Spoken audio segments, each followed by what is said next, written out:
There's too many people that are isolated in trying to do good work for God. They're all trying to figure out how to market Catholicism in a fresh way that actually engages people. So we tried it the first year, had tremendous success. It's exciting. I'm having fun. I'm meeting a lot of really great people. I have been to all of these shows over the last year, and by far this is my favorite. I want to emphasize the importance of what you're doing as lay apostles in the CMN. The Catholic Marketing Network has a service that the marketplace needs and the church needs. There's the distribution of a lot of Catholic religious items, but most of the people you talk to, they say, we really come for the networking. It's a great joy to be here. In fact, it was almost 10 years ago that I came to the Catholic Marketing Network for the first time. There was a friend and I putting out sacred music. St. Ignatius Press picked it up and they showcased us, and before you know it, we had sold 20,000 copies to people like you. And that sprungboard a company that now has reach in about 8 different countries. I found really good and very interesting, because I like when people come from everywhere and we can learn a lot. We come to show something, but they show us too. So that's amazing. This is always one of my favorite events. I always love coming here and being here because it's such a synergy to be around like-minded people with the same ideals, the same love for the church. So it's beautiful.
And I on this podcast, and I'd love to read your bio first before we begin this discussion.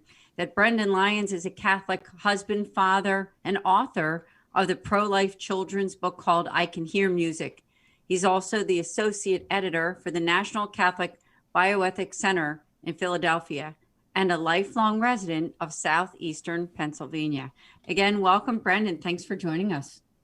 Thanks for having me. And I should note that Anne is actually partially to thank for my position with the National Catholic Bioethics Center. I was laid off over the summer, as a lot of people were last year, and without knowing quite what to do about it, I asked my friends. I put it publicly on Facebook if anybody knew where I could find a job.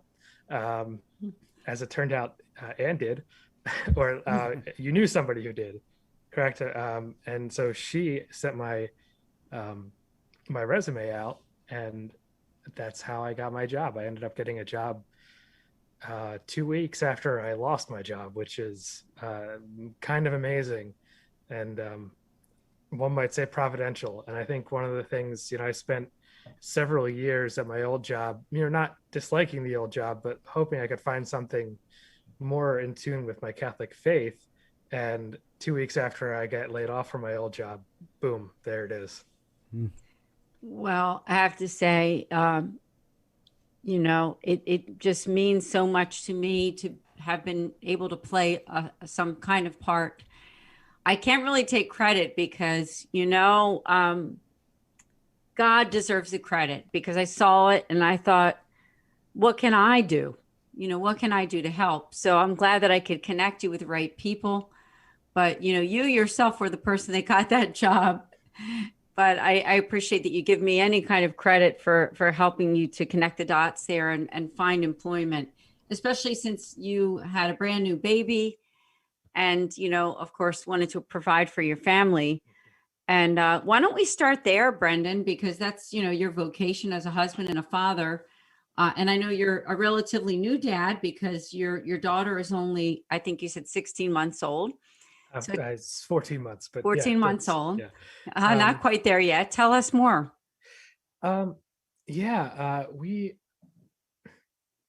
She was born last April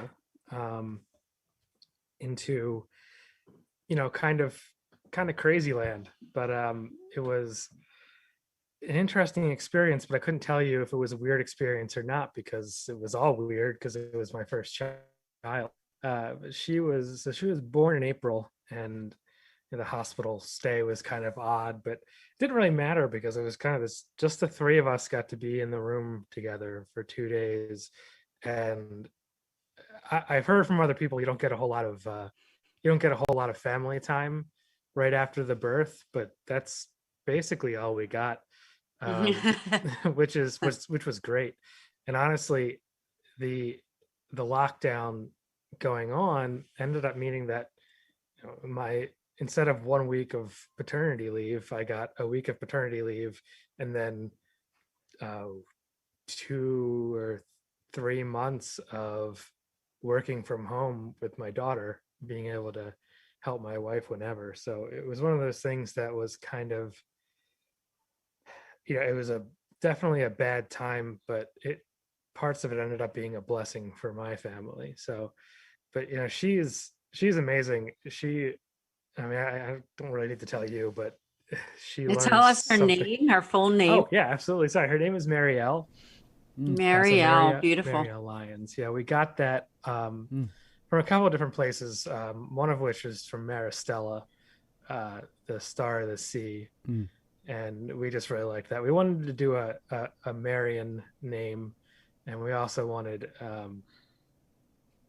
We had liked the name Eleanor, but we decided to take Mary and Eleanor and make Marielle. And we saw Marielle. We were like, hey, that works for both, so let's do that. So it was good. She's almost walking. She can walk with a little bit of help. She can stand just fine. She's saying things that are very close to words. She can say like duck and bear, and it kind of comes out a little slurred, but it's definitely what she's saying, because she'll pick up the animal and go duck, duck, duck. And then she walks around with 2 ducks going quack, quack, quack, quack.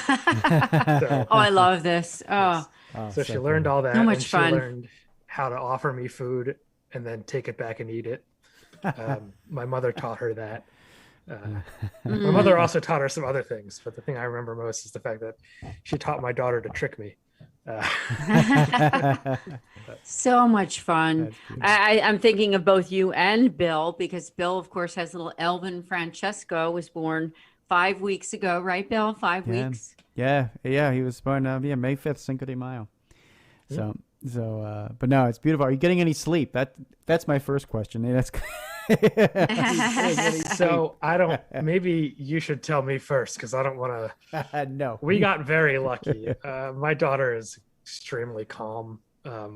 What many would refer to as a trick baby, to lull us into false sense of security when we have a second child. But she actually slept through the night for the first time pretty early on. Did she really? Wow. Yeah, it was maybe 14 weeks the first time she slept through the night.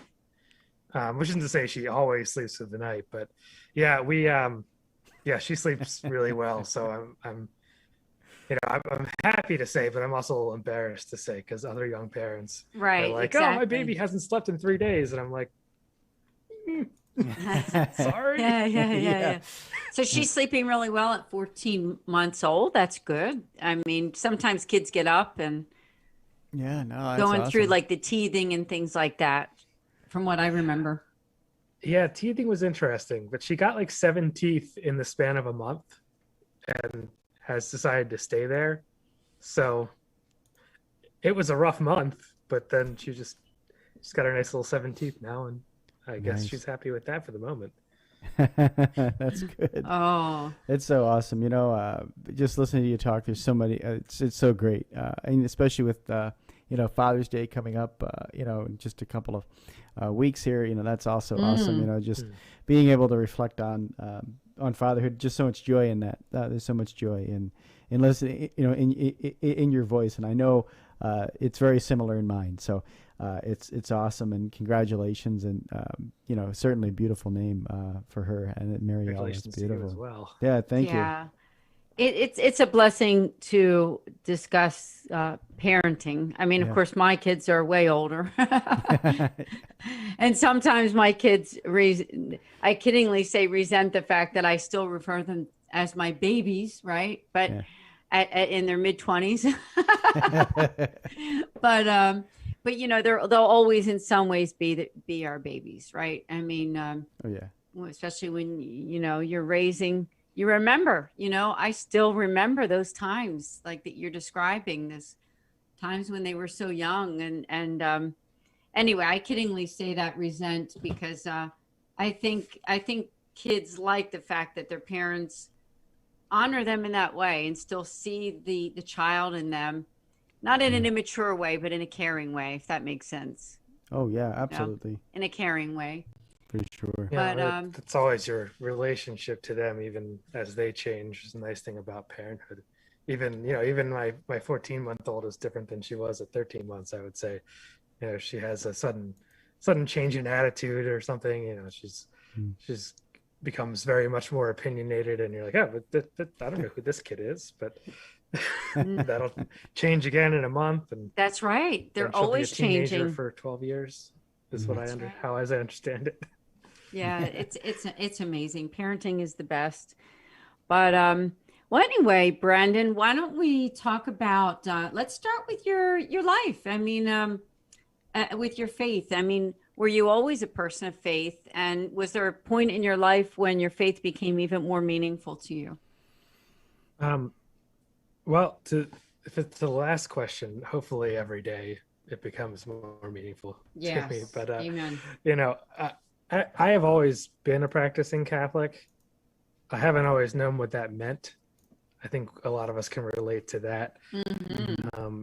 And so it's one of those things that, you can look back and say, wow, did I really think that was what being a practicing Catholic was? And it seems like sometimes it feels like you can look back every 5 years and be like, "Ooh, did I think that was enough?" But that's part of the the learning process. So I would say, I've always been a churchgoer. I think there were 3 weeks in college where I obstinately decided not to go to church, and I felt terrible about it. So I went right back. Yeah, I've always gone, and I would say though, it wasn't really until I became a youth minister, because I thought, I know a lot about being Catholic, and just being around the parents and the youth minister and some of the high school age kids who are all so much more, not just knowledgeable, but like passionate. And I realized, wow, I mean, I'm not that, I'm not that on fire. I didn't realize I just had a little pilot light going. I thought I was a big flame of faith, but I realized, no, there's a lot more to go. And I realize frequently that there's a lot, the fire can get a lot bigger. Really, every time I feel like my faith has grown, it just takes you to the crest of the next hill to see the next mountain of how high faith can take you. And I don't mean that in like it seems an insurmountable thing. It's really like a lifting you up to greater heights idea. So yeah. Thanks awesome. for sharing. I mean, it's another thing. I mean, I had a big smile when you said youth minister, because I think Bill might have something to say on that end. Another thing that you and Bill have in common, we'll say. Yeah, I spent some time in youth ministry, many years in youth ministry, and it was a joy in my life for certain as well. But yeah, I think the challenges of that also push you to a deeper faith, as you're just saying. When you realize, okay, my cup is just as dry. My cup is just as dry as some of these teenagers. And then you go, okay, well, God, now I need to move more into you and move deeper. And then you do kind of look back and you're like, wow, I'm on that mountain, and wow, there's another mountain ahead of me that I can go up. And I think that's a great point, Brendan, because as faith leaders, I think it's always important that we are never short of learning more about our faith, and that we're never, we should never stop. I think there's a big temptation in ministry to say, I don't have to go learn more. I'm done learning. I think there's a really big temptation in it, especially when you're looking at, things like, having a regular podcast or writing books and all these things. Oh yeah, now I'm giving this back. I don't have to learn this stuff. No, you do need to be a participant. You do need to be in the pews every Sunday. You do need to be leading by example. Otherwise, you're not going to grow in your faith. And the idea is that we're constantly growing. The moment that we stop, I always know Bear Wozniak and a few other gentlemen that I know always say, if you're not moving forward, you're going to start moving backward. Yeah. Oh, yeah. And so it's so important. I think that's such a great point for our listeners to understand, that if you're not moving forward, and it doesn't matter where you are, it doesn't matter how many, theology degrees you have or not, you got to be moving. You got to be moving forward in your personal faith life and your personal journey with Christ. Otherwise, you're going to be drifting backward. Yeah, I would agree, Bill. And I think it also helps with any evangelization efforts that we have, right, as people, because it starts with us and our relationship with him and what our faith means to us and how we live it out. And on that note, when we talking with Brendan here, you wrote a book called I Can Hear Music. And I remember that when I interviewed you on the positive side, we talked a lot about the book. So tell our audience about I Can Hear Music, because I'm sure we have some people out there who are interested in not only learning more, but maybe even purchasing the book. Well, that was actually also a case of thinking you knew a little something about a subject and just looking into it and realizing exactly how much you didn't know, how much more there was. When we found out we were pregnant, we started using the What to Expect website, which is pretty helpful. It gives you a good overview of what's going on. I see you nodding. Yeah, yes. And it is very helpful. But so my wife's a singer, and I'm a musician of varying instruments, none of which do I play amazingly. But music is huge. Growing up, it was huge for me. It was huge for my wife. And what I found out was exactly how much a baby could hear and when they could hear it. And it was way earlier than I thought. I'm thinking, 36 weeks, the baby's basically ready to come out. Now it can hear me. No, not even. No, it's 23 weeks. The baby can start to hear the father on the outside. The inside sounds from the mother earlier than that. And by 30 weeks, you can hear, 32 weeks, you can hear the whole spectrum of a choir. Really, your hearing is pretty much there. So I was just taken aback by that. Not the least because the 24th week was, like, the day of the 24th week was Christmas Eve. And my father, since ever, has always read us the night before Christmas on Christmas Eve. And I realized that basically the day I was more or less assured that my baby would be able to hear my voice was the day that I would be able to read her "'Twas the Night Before Christmas." So that just really, I don't know, warmed my heart's not even enough of it. It's like lit my heart on fire, I would say. It's just an amazing feeling. But I also realized that, hey, I'm amazed by this. I think other people would be too. And so what I ended up doing is I ended up writing down about the development of a baby in the womb. And as I tend to do, I made it rhyme. And I ended up with this book called I Can Hear Music. And it is a sort of a peek inside the womb as a baby can learn to hear. And it's a children's book.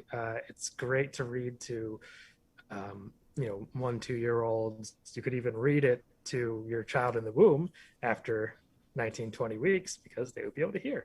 And kids start to learn language. They're not going to come out speaking, but they start to learn language and the sounds of voices. And the very start of that starts still in the womb. So there was one specific anecdote that happened actually after I had finished this book and after she was born. But my wife is a cantor at Mass, and the Sanctus is pretty similar she sung at 3 different churches while she was pregnant, and at least 2 of them had the same Sanctus. So she would sing that and the baby would kick in the womb. She would kick to the Sanctus. Other than that, she might move it, but if the Sanctus came on, always kick. So after she was born, we went into lockdown. So we were watching Mass on TV, and the baby, of course, Marielle wasn't super into watching television at that point, which is good. She wouldn't really follow the Mass except when the Sanctus played. Like, all of a sudden she was looking up, she was craning her neck, she was trying to see where's that coming from? I know that. And she would do it week after week. So she really did. She remembered the sound of the Sanctus from before she was born to after. So that continuity is not necessarily something you think about, but it really tells you a lot about not just what they can hear in the womb, but who they are in the womb. My baby's love of a song, because she smiles, she likes it. Like, she had a favorite song pre-birth. So, that's pretty amazing. And I thought that, that would be a great, not just parenthood message, but a great pro-life message as well. Because, it's a great reminder that we're a person before we're born, we're the same person after we're born. We're the person before we can hear too. Yeah. But it's that continuity there is, I think, really telling about the development, the very straight single line of development of the human being. Yeah, that's amazing. And that's a beautiful story too. A very good pro-life story, as you just mentioned. And something that I think we all can, or at least, fathers can relate to, mothers can relate to. to read and speak to their children before they come out. I know I did the same thing. I was reading all kinds of books to the belly as I was awaiting the arrival, and now I read those same books. And you're exactly right. It's very interesting to see which ones that he is more responsive to, because I read Green Eggs and Ham to the belly. I read Cat in the Hat. I read these stories well before he was out of the womb. So it was quite beautiful to hear you kind of reaffirm that, because that's totally the case with Elvin. Yeah. Yes. It really is quite amazing, because you think a lot about, I want to bond with that child, or I want to talk to the child, but the child's bonding with you while you're doing that too. The child can be bonding with older siblings. The older sibling can be bonding with the child. You have your 3-year-old who has, like a 3-year-old, they probably have a book memorized at this point. They might not be reading it, but they've got a book memorized. They might be able to recite part. If you can help them, they can read it to the womb, and that baby is going to hear and recognize their sibling's voice afterwards. And that's that's just a fact. I've actually got the citations. It might be the only children's book with citations in it, but it has. I have endnotes in the children's book, just in case anybody was wondering about where I got these weeks. I wanted people to know that yes, this is it's a nice children's book. It's a fun thing to share. It's also true. It's very true. It's just beautiful, Brendan. I just want to thank you so much. I don't want to forget to thank also the person who introduced you to me, is Mickey Kelly. He's a good friend. He's also the president of the foundation that I represent, St. Raymond and Nonna's Foundation. And you were a great guest when you came on my other show, and I'm an honor to have you. And now you're a dad. I mean, back then your wife was pregnant, and the book was like brand new. So I just can't say enough good about the work that you're doing and this book. And so tell us, though, if someone's listening and thinking, I want to get that book for my son or for a friend of mine, where would they be able to purchase the book? So if you're looking for single copies of the book, you can get it on Amazon. It's on Barnes & Noble. It's on christianbook.com and Books A Million. But if you searched I Can Hear Music and my name, Brendan Lyons, it comes up. Now, I also am for pro-life organizations. I've been giving books for half price. Particularly, I've been trying to, I won't get into too much detail because we're still in the early stages, but I'm working with one Knights of Columbus group to bring copies of it to women who decided they want to get an ultrasound to, at one of the pregnancy resource centers. Yeah. So they will also receive a copy of the book so the literal look inside the womb would also have a figurative look inside the womb. So, and that's for people who they came seeking this information. It's what they want to know about. So, and that's something I'd really like to do, because I think it gives an opportunity for bonding. And, if you're coming to a pregnancy resource center for an ultrasound, you want that bonding. You may be conflicted, but you're there for that bonding. So people can actually email me at, can I give my email? Is that okay? Or? Please do, Brendan. So it's a little weird. I apologize. Eventually I'll probably get an actual official one, but I'm still starting out here. So it's lyndonbronze at gmail.com with a period in there. So it's LYNDON period BRONS at gmail.com. So you can email me there. I have an order form. So if you're with a pro-life group, and especially if you're a pro-life group who wants to share this book with resource centers, you can get that for half price. And I'm really happy to work with anybody to make sure that can happen. So that's great. That's so great to hear. And, I know there's a lot of pro-life people out here in the Midwest that I know. And so I'm definitely going to recommend that to, people at Pro-Life Wisconsin and everywhere else, because I think there is such a great strategy there. Let's just say that. That's a phenomenal strategy to pair that with people who are seeing ultrasounds or that are, trying, to have maybe having that battle just to push this over the edge, and to know that you can, talk with your baby, sing with your baby. And that is just so beautiful. So encourage any pro-life groups, contact Brendan. My artist is actually from the Midwest. Her name is Missy Johnson, the illustrator, and it was actually her suggestion to try to reach out to the pregnancy centers. But she's from Nebraska. She's part of the Life Runners. You ever heard of them? Oh, Life Runners. Yeah. Mickey introduced me to them. Yeah. So and she's a young artist. And she's a very nice person. Gave me the great idea for the pregnancy centers. So gotta thank her for that. Brendan, let me say this. Let's definitely connect after the podcast, because through the foundation that I represent, I do know some people even in other states that are involved with pro-life that I could definitely introduce you to. And I hope that would help. Yeah, because I think it's amazing. I just, I love this idea that the book would go to women that are getting that ultrasound, and especially women who are thinking about in any way, shape, or form about an abortion. Wouldn't it be great for them to read that book and get a hold of it and be able to see that, that baby can hear, that baby is alive, that baby is your baby.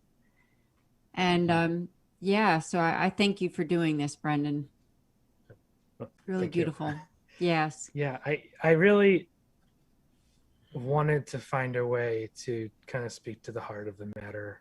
And I think that just speaking to the humanity of the child in the womb it's really what it comes down to. When we can have, we can have legal arguments, we can have philosophical arguments even, but when you get down to it, the literal biological truth here is that there's a person in the womb, and that's what we're pushing about. That's why it matters to us.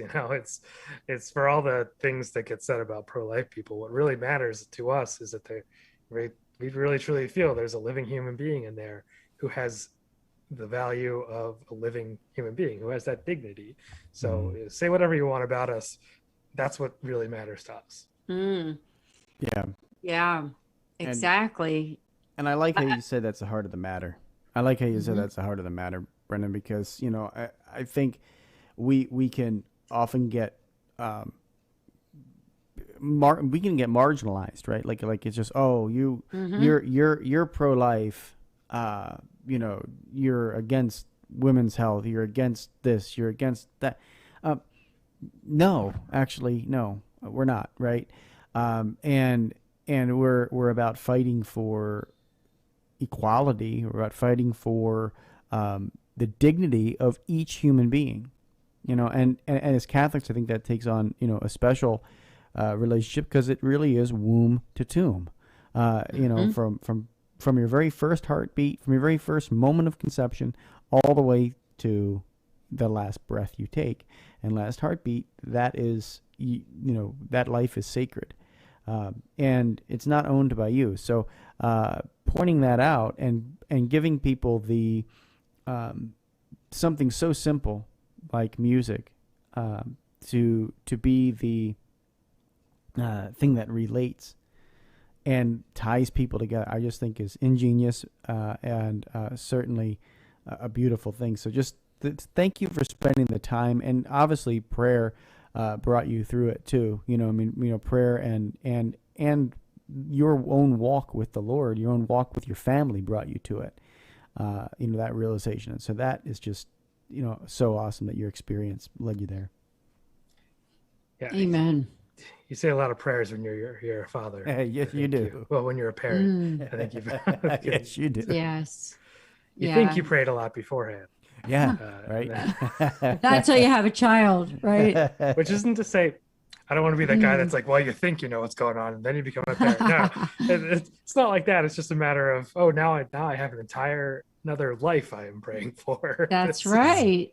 Amen. Amen. So definitely, I want to make a shout out also to our listeners, because if you're listening to this podcast, I mean, Brendan has a wonderful book that would really makes a difference.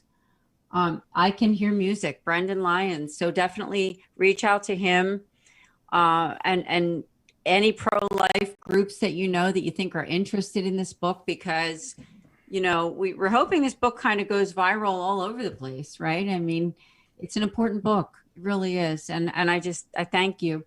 Why don't we turn to the work that you're doing now at the National Catholic Bioethics Center? Love to hear more. Yeah, that actually is quite related to the idea of womb to tomb caring for people, because while I think what one of the biggest things the National Catholic Bioethics Center does is these consults for people in healthcare, and really anybody who has a question about bioethics or just ethical practices in medicine, or it could even be like if you're putting together an advanced care directive or something like that. You can call up and say, hey, the doctor wants me to go through this procedure, or I'm a nurse and the doctor wants me to help out with a hysterectomy. Is it okay for me to do that? And the ethicist will go through the situation with you. We'll talk about, hey, okay, well, is it intentional sterilization? Is there a health situation? Like, is it cancer related? Because if you're doing something to protect the person's life, it might be okay. If it's just an elective sterilization, the Catholic Church isn't okay with that. You shouldn't be involved with that. And so if you have that question, this is especially important for healthcare providers, but you can call the National Catholic Bioethics Center and actually speak to somebody whose job it is to parse out some of the double effect scenarios and some of the other Catholic teachings that will help you figure out if you are cooperating too closely with something that's evil, or if you are if you're being compelled to do something. You can talk to us too, and we can help you figure it out. Now, I say us, you will not get me. I'm just an editor. So but we have a lot of people who are really good at really know what they're talking about. Me personally, I am an editor for most of our written. So we have a quarterly journal, which has scholarly articles dealing with bioethics. One of the ones we had was this, I think we have it coming out. It was about embryo adoption and the ethical questions surrounding, we have these frozen embryos that somebody left behind. The Catholic Church definitely teaches that should never have happened. But what does it teach about what we do with the embryos that they're alive now? It's one of those situations where, we don't agree with the making of a whole bunch of embryos for something like IVF, but once somebody is alive, they're alive. It's a person, so there's certainly it's a huge question mark. And I it's really not resolved. It's something that we need to resolve, but that's one of the articles we have coming out. So I do the editing, fact checking for that. Some of it. There's 3 of us in the publications department that do. 4 of us actually, and it's a lot of fun. It's you talk about finding out just how much you didn't know. I went to Villanova. I had a nice little classics philosophy and theology education for like 2 semesters. And then I got it, which is nothing against Villanova. That's pretty much what everybody does. And it was great. It was very informative. I got here and it's like, okay, you're going to need these 12 books on Aquinas because they're all going to come up in the first thing you edit. So all of a sudden I'm going from having a nice little survey in Catholic ethics to, pulling up some of the deepest pieces of writing in Catholic history. So it's interesting. I'm learning a lot every day, which is exhausting, but I like it. That's awesome, and that's great work. So thank you for doing that work too, because thinking through some of those, incredibly difficult topics, and being able to have a reasonable, rational, and truth-based discussion about some of those sticky areas is very important. Because there's a lot of people out there that look at this and go, oh, you know what? Is it okay if we do this? Is it okay if we know?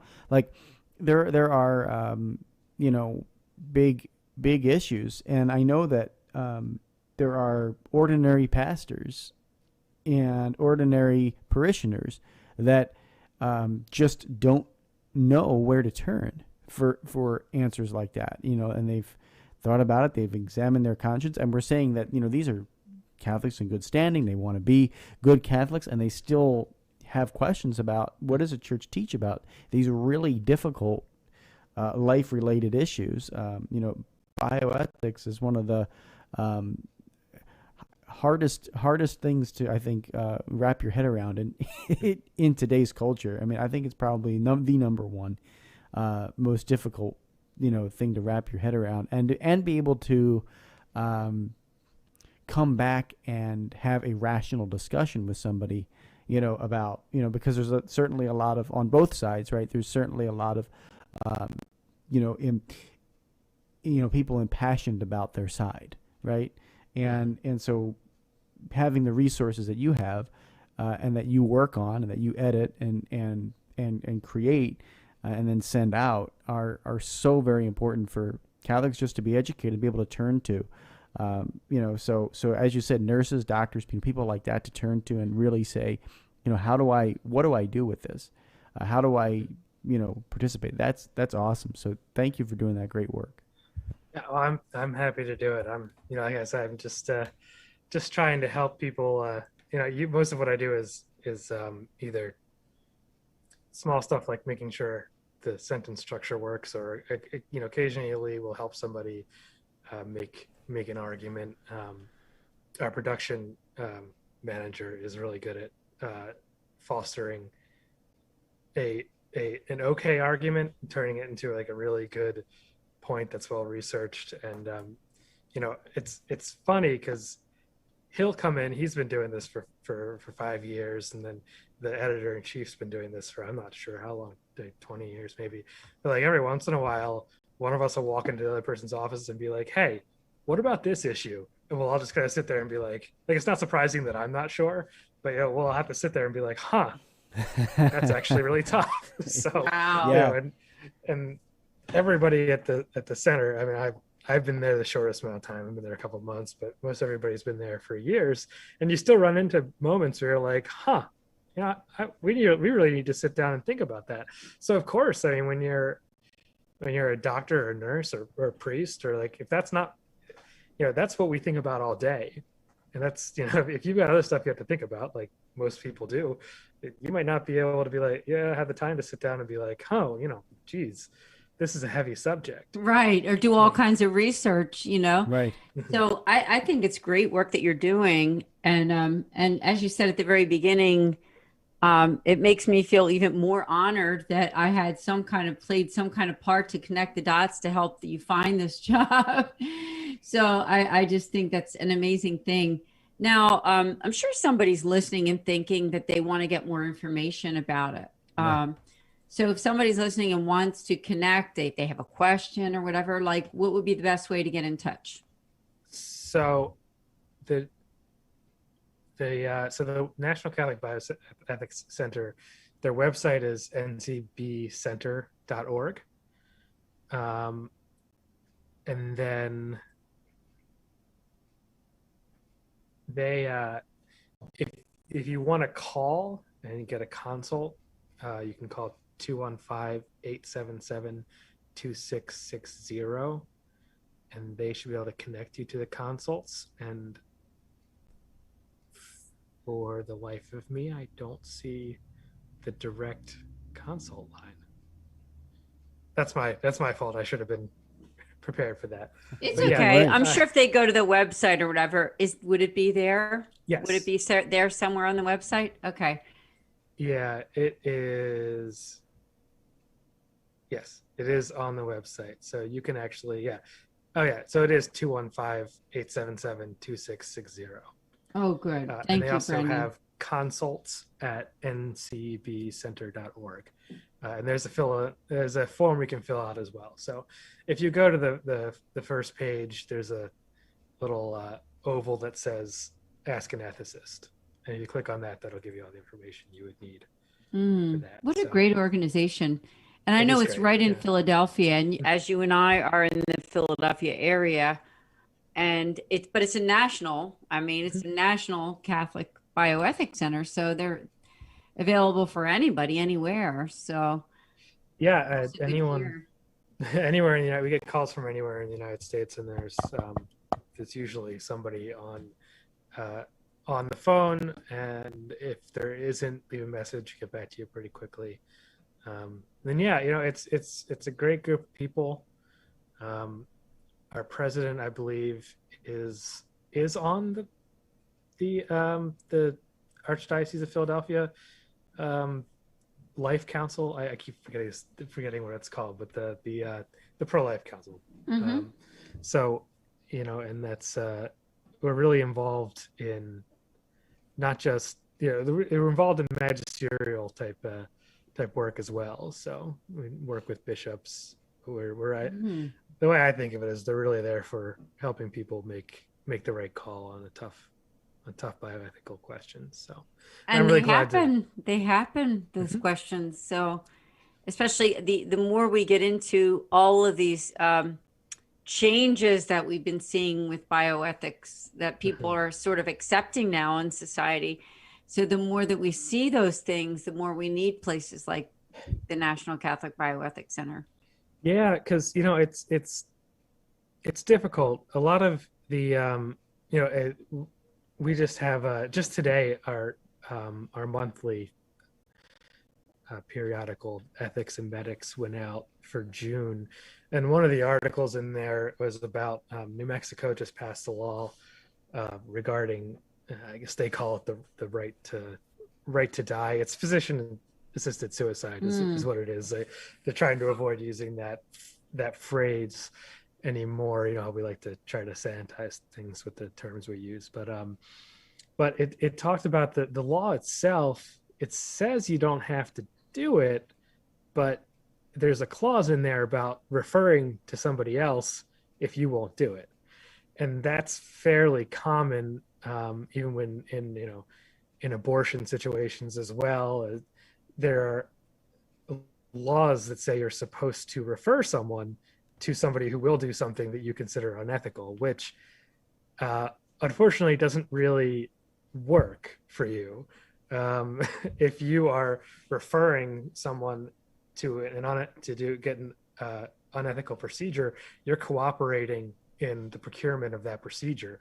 And so you're still culpable to a lesser extent, but you're still culpable, and it's still a sin to help somebody else find someone to help them kill themselves.